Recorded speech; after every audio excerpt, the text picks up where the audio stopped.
So hi guys, এখন চলে আসলাম ছাদে।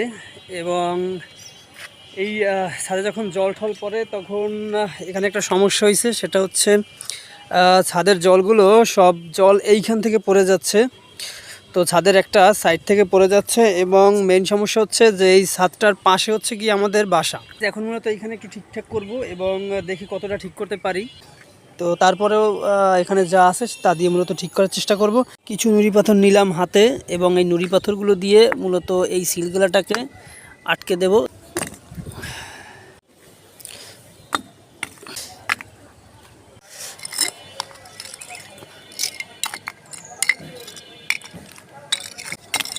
দেখতে পাচ্ছেন যে এখানে সাময়িক একটু ব্যারাকেটের মতো দিয়েছি যেন জলটা এখান থেকে না পড়ে। আসলে গাইস এইখানটা হচ্ছে সব থেকে বেশি ফাটা, তো এই ফাটাটাকে মূলত কোনোভাবে আটকে দিলাম। পরবর্তীতে যখন সিমেন্ট আনবো তখন এটা কি করে দেবো।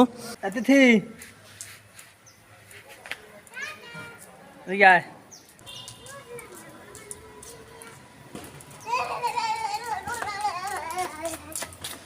কি হয়েছে? মামা লুঙ্গিলে কই গেল? নাইয়ে যাইবে না জায়গা দিয়া? ওই তাই গেছে, দোকানে দিয়ে গেছে। কোন দোকান? বাজারে। তো হাই গাইস, আমরা এখানে মূলত কয়েকক্ষণ ওয়েট করার পরে এখন আমরা মূলত ঘাটে যাব গোসল করার জন্য এবং সাথে আছে গিয়ে তিথি।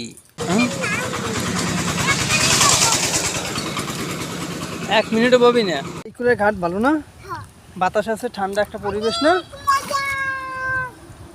হ্যাঁ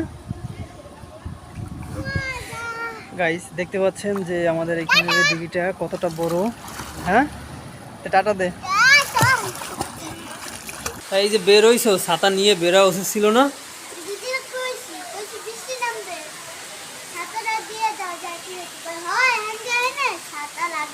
ছাতা লাগবে না? তেমন দেখ তো কি পরিমাণ বৃষ্টি পড়তেছে। এই হচ্ছে কি ওর ব্যাগ, আর ব্যাগে প্রচুর ওয়েট। হ্যাঁ ওরে বই খাতা। এখন আমি রয়েছি আমাদের এখানে সব থেকে বড় যে দিঘি আছে সেইখানে, এবং এই দিঘিটার একটা স্পেশাল নাম আছে, সেটা হচ্ছে গিয়ে মটকা। ছোটোবেলা থেকে আমরা শুনে আসছি যে এই জায়গাটার নাম নাকি মটকা, এবং মটকা বলে মূলত এই জায়গাটাকে সবাই ডাকতো। হাই গাইস, চলে আসলাম কাকার বাসায় এবং এখন মূলত বিকেল হয়ে গিয়েছে, কিছুক্ষণ আগে আসলাম। এবং এইখানে দেখতে পাচ্ছেন যে মৃত্তিকে পড়াশোনা করতেছে। ও বিকেলের পড়া শেষ করছে এবং হাতের লেখা সেটা লিখতেছে। দিদি কি লেখো? কবিতা। কবিতা? কি কবিতা? কাজের আনন্দ নবকৃষ্ণ ভট্টাচার্য। কাজের আনন্দ নবকৃষ্ণ ভট্টাচার্য। নবকৃষ্ণ ভট্টাচার্য? তাই? আমাকে একটু পড়ে শোনাও তো দিদি। কাজের আনন্দ নবকৃষ্ণ ভট্টাচার্য।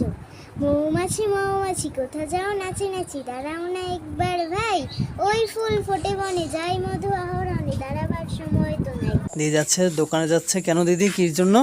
খাবার খেতে। হ্যাঁ খাবার খেতে। খাবার খেতে? আচ্ছা কি খাবি? রান্না। আচ্ছা গাইস, যাচ্ছি একটা ইসের দোকানে, টং দোকানে। তো সেখানে চিপস আছে, বিস্কিট আছে, আইসক্রিম তো নাই। আছে আইসক্রিম? হ্যাঁ এদিক থেকে আইসক্রিম আছে? নাই তো, আইসক্রিম তো নাই। আইসক্রিম থাকলে আইসক্রিমই খাইতাম। আইসক্রিম থাকলে আইসক্রিমই খাইতে। সো গাইজ, এখন বাজে কি রাত 1টা এবং আমি মূলত বাসায় আসছি অনেক আগে। তো এসে মূলত ঘুমানোর জন্য মূলত যে মশারি আছে সেটা অলরেডি সেট করা হয়ে গিয়েছে। আমার মশারি সেট করাটা একটু আধুনিকভাবে বা একটু ডিফারেন্টভাবে।